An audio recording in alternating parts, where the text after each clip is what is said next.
Hey people, Chris and Karen. Hi. We just got back from a brand new squatching spot and it was epic.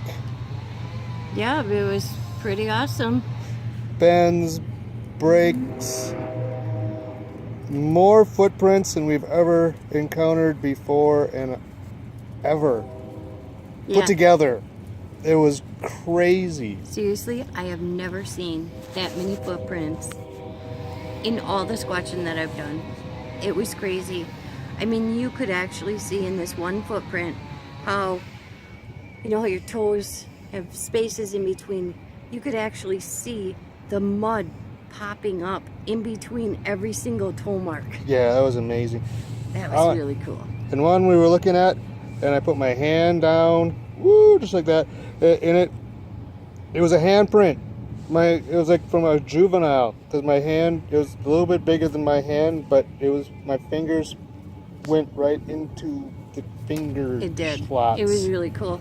But Chris has small hands. I do, I have small hands. Here, put your hand on mine. Mine are a lot bigger. I have really long fingers and big hands. So, yeah, so couldn't have been an adult Sasquatch by any means.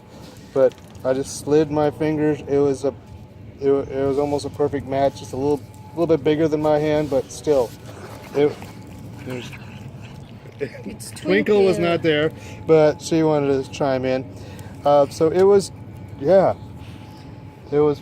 What else? Well, and another thing, we were like in a different area, a place that like Chris said, that we've never been before, but we have never been down in a marsh area. And this was down in a marsh. We were walking on really, really crunchy, dry grass, and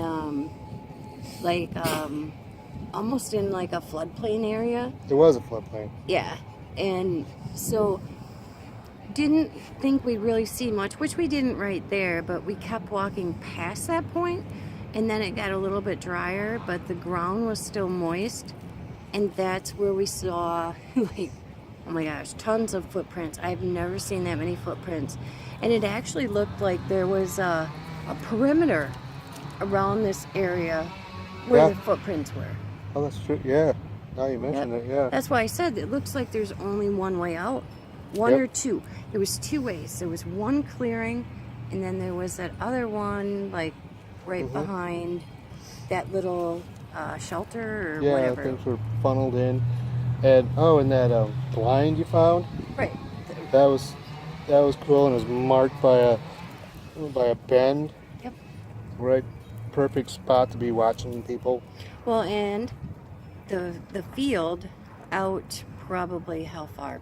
200 yards, maybe a little more. There's a field that goes out there, and this is where they grow homegrown strawberries, and they take people out there on tractors to pick strawberries. So I'm sure the blind was right positioned to see it, and the bend was right at the edge of the field where people would be, so to mark where the blind was. Right, you could see it if you were looking for it. Yep. If you knew what to look for, and it was almost like they would go out there and probably steal strawberries or something. I bet they do. And then they knew their way back. And where that's the blind why is. we think maybe it was a mother Sasquatch and a younger, a baby, or not a baby, but a juvenile. Yeah, because it was about 4 feet between the first set of prints. Mm-hmm. So, not a giant one.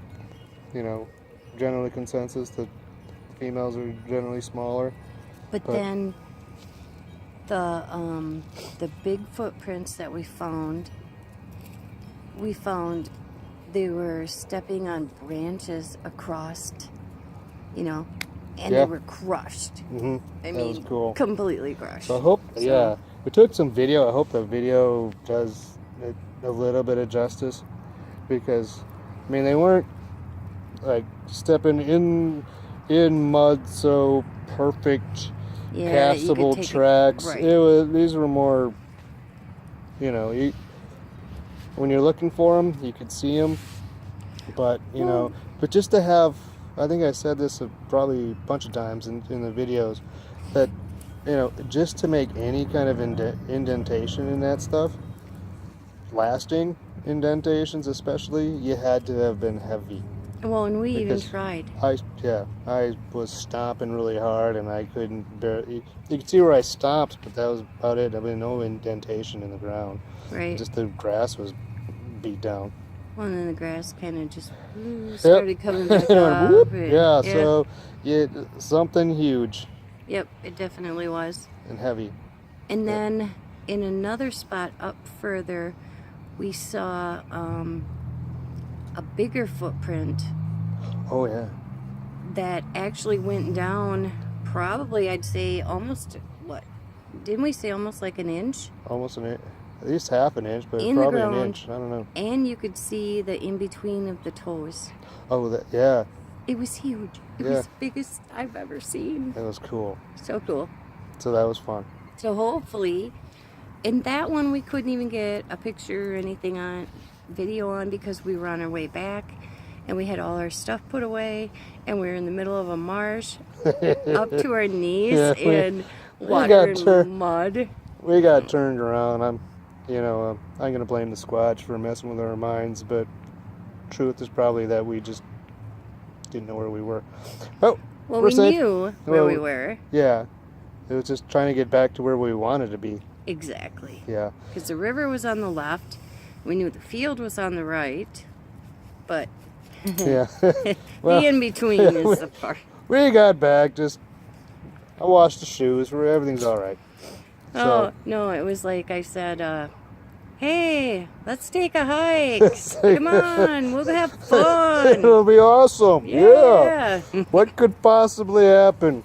Oh my gosh. Well, we didn't see any snakes, though. Thank God. I know, I was a little...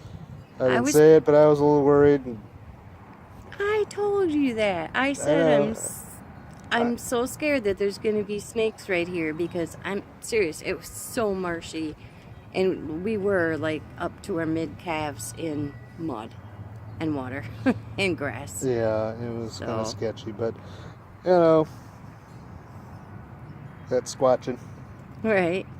Yeah, you never know where you're going to go. So, yeah, I'm going to be looking at the video and seeing what I can do with it, and that was a blast. So, yeah. Another 3 miles down in the books. 3. Here we go. So, thanks for watching. Happy squatching, everyone.